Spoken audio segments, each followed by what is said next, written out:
So the Genocide Guy is the one who came up with the hate speech law. Now, was he a member of Congress then? State's representatives. State Randy Fine. Yeah, State House. Have you talked to him? Well, he called me the other day, actually. The Genocide Guy called you? Yeah, the Genocide Guy called Ooh. me. He woke me up at like 7 a.m. That's never a good day. He was when the breathing Genocide Guy calls and wakes you up. He was breathing rather heavily. I bet he was. And I think he was in a car. I heard some Cheez-Its rumbling around in the back seat.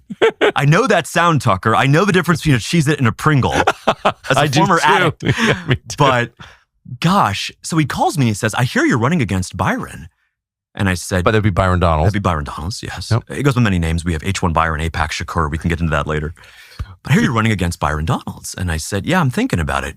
I respect him. I said, I'm thinking about it, Congressman. And he said, well, you should know that it's not very nice to Byron if you did that. I said, I don't care what's nice to Byron, Congressman. I'm fighting for my state. My state is getting sold off in pieces by the property developers. True. It's getting sold off. What were once citrus groves and cattle ranches are now going to be Scam Altman's next AI data center. That's not what we stand for here in Florida. And so for 42 minutes, he proceeds to call me out. And I'm just listening. I'm brushing my teeth. I'm on mute. I just let him talk. But it was very clear, and this was before I had formally announced, but it was publicly talked about that I was seriously considering running, that a sitting member of Congress in Washington, D.C. at the time was taking 42 minutes out of his day, not to talk to a constituent about one of their needs, but to intimidate me into not challenging Do you think Byron he was Donalds. trying to intimidate you? I think so.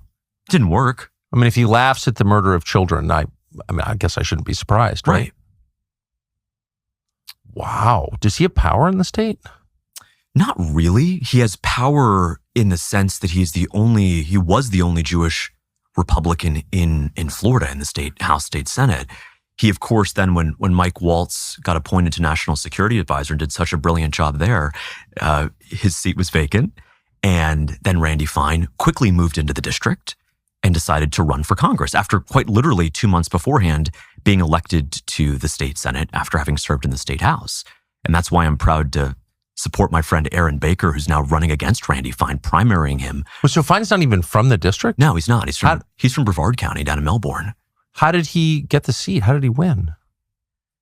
A lot of strings. And of course, the president came in and endorsed him as well. But a lot of very powerful people pulled strings. And it's actually a very deep red district that he only ended up winning by 5 points, which just shows you how deeply detested he is by the people of Florida's 6th congressional district. Well, yeah. I mean, members of Congress shouldn't endorse genocide or laugh at the murder of children. No. That's disqualifying. Right. Quite literally starve away. When there was an image, this is July of 2025, an image of children starving. His answer was starve away. A sitting member. I called the Speaker of the House when that happened, and I don't get involved in anything really, but I said, I don't know how you can have this guy in the Republican Party. I'm not going to vote for that. I would never vote for a party that endorses killing kids. Why would I do that? I'm a human being. But George Santos got some Botox. Yeah, exactly. And he gets expelled. I mean, think about that for a second, right? No, still starve away. That's it's everything that we have to be against. That's right. And I think whichever side of that conflict, and I think most Americans, they resonate with the words of President Trump, is you want the killing to stop, whether it's in Ukraine, Russia, Israel, it doesn't matter. If I was a Jewish Israeli Zionist, I would still feel that way. You can't ever laugh at the death of children. And it's nothing to, it's totally disqualifying. To the point where he was literally disavowed by AIPAC. Yeah. Literally disavowed by It takes a lot. AIPAC of all groups.